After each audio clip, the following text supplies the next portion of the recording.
உடம்புக்கு என்னம்மா? உடம்புக்கு ஒண்ணு இல்ல. அப்ப எதுக்குமா இங்க வந்த? நான் வீடு வீடா பிஸ்கெட் வைக்கிறவ. உங்க வீடு தேடி பிஸ்கெட் வைக்க வந்திருக்கேன். இது வீடு இல்லம்மா, ஹாஸ்பிட்டல். நான் பிஸ்கட் சாப்பிடுற பழக்கமும் கிடையாது. நான் சாப்பிடுவேனே. நீ புண்ணா கூட சாப்பிடுவேன், அதுக்கு நான் பலியாக முடியுமா? ப்ளீஸ் ஒரு பாக்கெட்டாச்சும் வாங்கிக்கங்க. ஏமா, ஒரு வயசு பொண்ணு வீடு வீடா ஏறி பிஸ்கட் விக்கலாமா? அது ஒரு பெரிய சோக கதை. சொல்லுமா, அண்ணனுக்கு சோக கதைன்னா ரொம்ப பிடிக்கும். எனக்கு 16 வயசு இருக்கும்போது 16 வயசுலங்கிற படம் பாத்தியா? அதான் இல்ல, என் தம்பிக்கு 4 வயசு இருக்கும்போது ஆசையா பிஸ்கெட் கேட்டான். பிஸ்கெட் வாங்கி கொடுக்க காசு இல்லாம என்னையே வித்து பிஸ்கெட் வாங்கி கொடுத்தேன். தம்பிக்கு பிஸ்கட் வாங்க ஒன்னே வித்தியா? அரங்கேற்றம் படம் பாத்தியாமா? அதுவும் தம்பிக்காக ஒரு தடவை தானே வித்த, போனா போட்டும். அதுதான் இல்ல, மறுநாள் கேக்கு கேட்டான். அதுக்கு அடுத்த நாள் பண்ணு கேட்டான். இப்படி தினமும் என்னைய வித்து ஒரு சின்ன பேக்கரியே வச்சு கொடுத்திருக்கேன். இப்ப பேக்கரிய தம்பி பாக்குறான், பிசினஸ் நீ பாக்குறியாமா? ஐயோ அம்மா தாய் குலமே, உன் சோக கதையை கேட்டு என் மனசே இழகி போச்சு.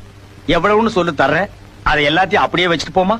அண்ணே, மேல 50 ரூபா போட்டு இந்த பொண்ணையே Download Moj.